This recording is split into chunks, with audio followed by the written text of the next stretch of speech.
શ્રી ઉમિયા માતાજી સંસ્થાન ઊંઝાના વિઝન 2030 અંતર્ગત 1001 શ્રી ઉમિયા માતાજી ફોટો મંદિર નિર્માણ સંકલ્પ હેઠળ મધ્યપ્રદેશના ઊંઝાથી 800 કિલોમીટર દૂર આવેલા અને મા નર્મદાના પવિત્ર કાંઠે વસેલા શિહોર જિલ્લાના રેઉ ગામમાં તારીખ 1/2/2026 રવિવારે શ્રી ઉમિયા માતાજી ફોટો મંદિર સ્થાપના કરવામાં આવી।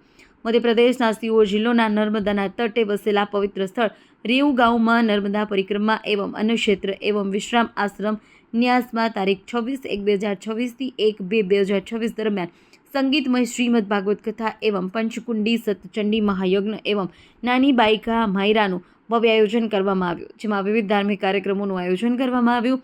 ધાર્મિક સમારોહમાં ધ્વજારોહણ, નર્મદા જયંતિ, હેમાદી દીપપાન, ચુનરી યાત્રા, કળશ યાત્રા, અભિષેક, ગણેશ પૂજન, મંડપ રચના, મંડપ પ્રવેશ, પંચાંગ પૂજન, દુર્ગા પાઠ, અગ્નિ સ્થાપના, દૈનિક પૂજન, પૂર્ણાહુતિ, શોભાયાત્રા, મહાપ્રસાદ ભંડારો યોજવામાં આવ્યો।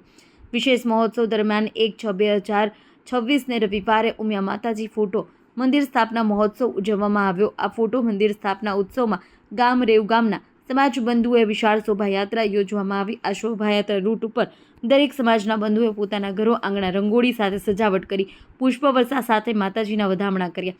આમ શ્રી ઉમિયા માતાજી ફોટો મંદિર સ્થાપના મહોત્સવમાં શ્રી ઉમિયા માતાજી સંસ્થાન ઊંઝા સંગઠન અને પ્રચાર પ્રસાર સમિતિના ચેરમેન પ્રવીણભાઈ પટેલ, સહમંત્રી મહેન્દ્રભાઈ પટેલ, શ્રી ઉમિયા માતાજી સંસ્થાન ઊંઝાના મધ્યપ્રદેશના કારોબારી સભ્ય ડૉક્ટર ભગવાનદાસ પટેલ, મનોહર કામદાર, પ્રકાશજી શેઠ, ઈશ્વરલાલજી પાટીદાર, રતનલાલજી પાટીદાર, મીડિયા પ્રભારી રાજુભાઈ ડી પટેલ, અનેક સમાજ શ્રેષ્ઠીઓ, વિશાળ સંખ્યાના સમાજના ભાઈઓ બહેનો, વડીલો, યુવાનો ઉપસ્થિત રહ્યા અને ભારે હર્ષોલ્લાસ, ઉમંગ, શ્રદ્ધા, ભક્તિભાવ સાથે શ્રી ઉમિયા માતાજી ફોટો મંદિર સ્થાપનાના મહોત્સવ સંપન્ન કરવામાં આવ્યો। રિપોર્ટ ન્યૂઝ ઓફ પાટણ, તંત્રી રાજુભાઈ ડી પટેલ।